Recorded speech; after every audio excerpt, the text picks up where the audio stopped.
১৯৭১ সালে স্বাধীনতার পর প্রথমবারের মতো পাকিস্তানের সঙ্গে সরাসরি সমুদ্রপথে বাণিজ্যিক যোগাযোগ চালু হলো। ১৩ নভেম্বর পাকিস্তানের করাচি থেকে একটি পণ্যবাহী কন্টেইনার জাহাজ এমভি ইয়ংফুজং চট্টগ্রাম বন্দরে পৌঁছেছে। এই ঘটনার মধ্যে দিয়ে দুই দেশের মধ্যে বাণিজ্যের নতুন দ্বার উন্মুক্ত হলো। তবে এটি নিয়ে বাংলাদেশ, পাকিস্তান ও ভারতের বিভিন্ন মহলে কৌতূহল ও উদ্বেগ সৃষ্টি হয়েছে। স্বাধীনতার পর দুই দেশের মধ্যে সরাসরি বাণিজ্য দীর্ঘদিন বন্ধ ছিল। পাকিস্তানের পণ্যবাহী জাহাজ বাংলাদেশের সমুদ্র বন্দরগুলোতে প্রবেশ ছিল নিষিদ্ধ।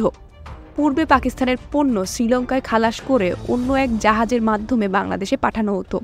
তবে সম্প্রতি বাংলাদেশের জাতীয় রাজস্ব বোর্ড পাকিস্তানের পণ্যকে লাল তালিকা থেকে বাদ দিয়ে সরাসরি যোগাযোগের পথ খুলে দিয়েছে।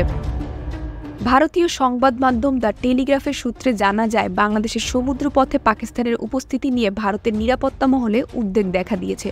বিশেষত চট্টগ্রাম বন্দরে ভারতের উত্তর পূর্বাঞ্চলের কাছাকাছি হওয়ায় সেখানে অবৈধ পণ্য বা অস্ত্রের প্রবেশের শঙ্কা উড়িয়ে দেওয়া যাচ্ছে না। ভারতীয় নিরাপত্তা বিশ্লেষকদের ধারণা, এ ধরনের ব্যবসায়িক যোগাযোগ বিদ্রোহী গোষ্ঠীদের কাছে অস্ত্র সরবরাহের ঝুঁকি তৈরি করতে পারে। বাংলাদেশের ব্যবসায়ীরা বলছেন, পাকিস্তানের সঙ্গে ব্যবসার পরিমাণ এখনও তেমন বড় নয়, তবে নতুন এই রুট খরচ কমাবে এবং ব্যবসার সুযোগ বাড়াবে। আগে শ্রীলঙ্কার মাধ্যমে পণ্য আনতে সময় ও অর্থের অপচয় হতো। এমভি ইয়ংফুজং জাহাজে ৩৭০টি কন্টেইনার আসে, যার মধ্যে ২৮৯টি কন্টেইনার চট্টগ্রামের বন্দরে খালাস করা হয়েছে। এতে ফেব্রিক্স, চুনাপাথর, সোডা অ্যাশ, ম্যাগনেসিয়াম কার্বনেট, গাড়ির যন্ত্রাংশ, রং, খেজুর সহ বিভিন্ন পণ্য রয়েছে।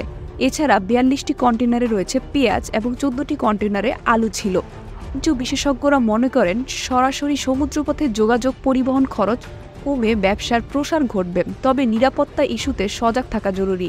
দুই দেশের মধ্যে এ উদ্যোগ ভবিষ্যতে অর্থনৈতিক সম্পর্ক মজবুত করতে পারে। সার্বিকভাবে এই নতুন উদ্যোগ বাণিজ্যের ক্ষেত্রে সম্ভাবনা সৃষ্টি করলেও নিরাপত্তা ও আঞ্চলিক রাজনীতি নিয়ে উদ্বেগ সৃষ্টি করছে। Fatema Akter, channel today.